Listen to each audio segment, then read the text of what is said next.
प्रभु यीशु मसीह के सामर्थी नाम में आप सभी मसीह भाई बहनों को जय मसीह की। हमारे चैनल प्रभु यीशु की वाणी में आप सभी लोगों का स्वागत है। इसके पहले कि हम वचन सुने, आइए प्रार्थना में जाएंगे। धन्यवाद देते हुए प्यारे प्रभु जी, आपके पवित्र चरणों के निकट आते हैं। प्यारे पिता इस सुंदर संगति के लिए मैं धन्यवाद देती हूँ प्रभु। पिता परमेश्वर, जो आपने प्रभु जी सुंदर प्रभु जी अवसर दिया पिता परमेश्वर, कि प्रभु हम आत्मिक रीति से प्रभु एक दूसरे से जोड़ सकते हैं। प्यारे प्रभु जी, पिता आपका वचन कहता है, जहाँ 2 या 3 मेरे नाम से इकट्ठे होते मैं वहाँ आ जाता हूँ। हाँ पिता परमेश्वर, आप हमारे बीच में अभी हैं पिता परमेश्वर, हमारी प्रार्थनाओं को सुन रहे हैं प्रभु जी। मैं धन्यवाद देती हूँ प्यारे प्रभु जी। पिता परमेश्वर, मेरे जितने भी भाई बहन हैं प्रभु जी, जो इस वक्त पिता परमेश्वर बड़े विश्वास के साथ प्रभु इस प्रार्थना को सुन रहे हैं प्रभु, उनके हर एक के जीवन में प्रभु जी अद्भुत रीति से कार्य होने पाए पिता परमेश्वर। चाहे वो किसी भी परेशानी में क्यों न हो पिता परमेश्वर, हर एक परेशानी यीशु राजा आपके सामर्थी नाम में उनके जीवन से दूर होने पाए पिता परमेश्वर। चाहे उनके तन में, मन में प्यारे प्रभु, चाहे धन में प्रभु, किसी प्रकार की भी परेशानी हो प्रभु, आपके सामर्थी नाम में दूर होने पाए पिता परमेश्वर प्यारे प्रभु। और ये आत्मिक जीवन में प्रभु आगे बढ़ने पाए पिता परमेश्वर। प्यारे पिता परमेश्वर, जिस प्रकार से प्रभु आपने मुझे अपने दान और वरदानों से भरा है प्यारे पिता परमेश्वर, वैसे ही प्रभु जी मैं चाहती पिता परमेश्वर हर एक प्रभु जी भाई बहनों के जीवन को भी प्रभु जी अपने दान और वरदानों से भर दीजिए पिता परमेश्वर। दया अनुग्रहकारी पिता परमेश्वर, आपका वचन प्रभु अद्भुत रीति से कार्य करने पाए पिता परमेश्वर। प्रभु हर एक के परिवारों को प्रभु जी मैं आपके हाथों में समर्पित कर देती प्यारे प्रभु जी। दया अनुग्रहकारी पिता परमेश्वर, इस प्रभु जी प्रार्थना को सुनिए और ग्रहण कीजिए। आपके सामर्थी नाम में मैं मांग लेती हूँ, यीशु के नाम में, आमीन। आज का वचन रूपी बीज जो पाया जाता है, प्रकाशित वाक्य 22 उसका 14। धन्य है वे जो अपने वस्त्र धो लेते हैं, क्योंकि उन्हें जीवन के वृक्ष के पास आने का अधिकार मिलेगा और वे फाटकों से होकर नगर में प्रवेश करेंगे। इस सुंदर वचन के लिए प्रभु को धन्यवाद। प्रियो, कौन से वस्त्र की बात यहाँ पर हो रही है? हम जो रोजमर्रा के जीवन में वस्त्र पहनते हैं उनके विषय नहीं कहा जा रहा। यहाँ पर उन वस्त्रों की बात हो रही है जो हम प्रतिदिन अपने सोच में, विचारों में, समझ में, विवेक में, मन में, आत्मा में पहनते हैं। कौन से वस्त्र हम पहनते हैं? आइए देखेंगे। निंदा के वस्त्र, बैर के वस्त्र, डाह, जलन, क्रोध, लालच आदि हमारे प्रतिदिन का वस्त्र। इन वस्त्रों को त्याग कर हमें प्रेम, आनंद, शांति, धीरज, कृपा, भलाई, विश्वास, नम्रता और संयम के वस्त्र पहनना है। तब हमें जीवन के वृक्ष के पास आने का अधिकार मिलेगा, अर्थात प्रभु यीशु जो मार्ग, सत्य और जीवन है। हमें इन वस्त्रों को धारण कर प्रभु यीशु में प्रवेश करेंगे,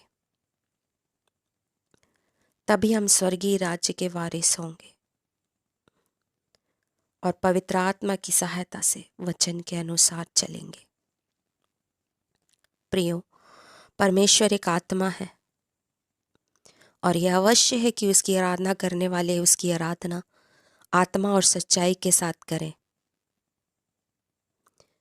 रोमियो 8:6 में हम देख सकते हैं, जहां पर इस प्रकार लिखा है, शरीर पर मन लगाना मृत्यु है, पर आत्मा पर मन लगाना जीवन और शांति है। प्रियो, शैतान एक इविल स्पिरिट है, इसलिए वह हमारी आत्मा को देखता है। यदि आप सोचते हैं कि आपके बाहरी आवरण को वो देखता है, आपके शरीर को देखता है, तो ऐसा बिल्कुल भी नहीं है प्रियो। वो हमारी आत्मा को देखता है।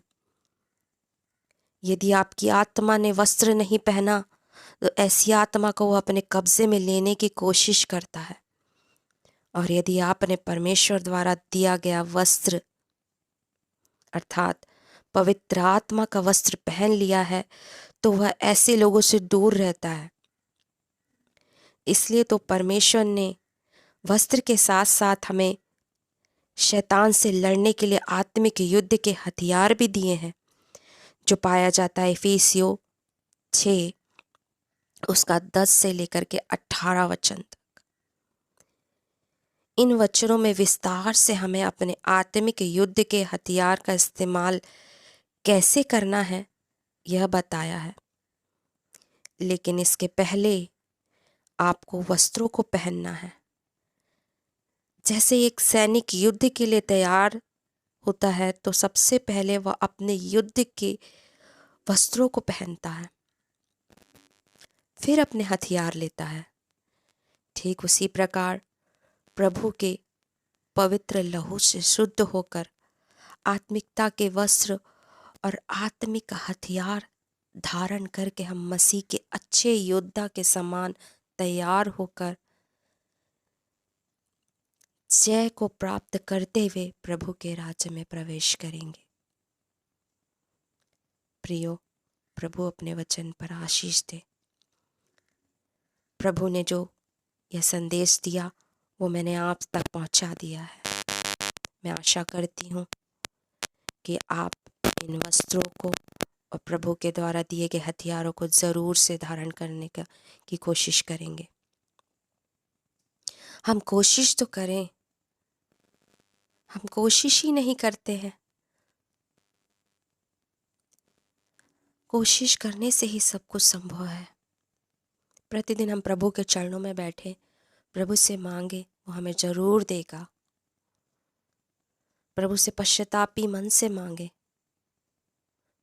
अंगीकार करें, प्रभु मुझे चाहिए। जब हमारे बच्चे हमसे किसी बात की जिद करते हैं तो हम उनको वो चीज़ उनको हम दे देते हैं। वैसे एक जिद को पकड़ करके बैठ जाइए, नहीं प्रभु मुझे चाहिए, चाहिए पिता मुझे दीजिए। देखिए आपको प्रभु जरूर देंगे। प्रभु इन वचनों के द्वारा आप सबों को बहुतायत के साथ आशीष दे। आमीन। God bless you.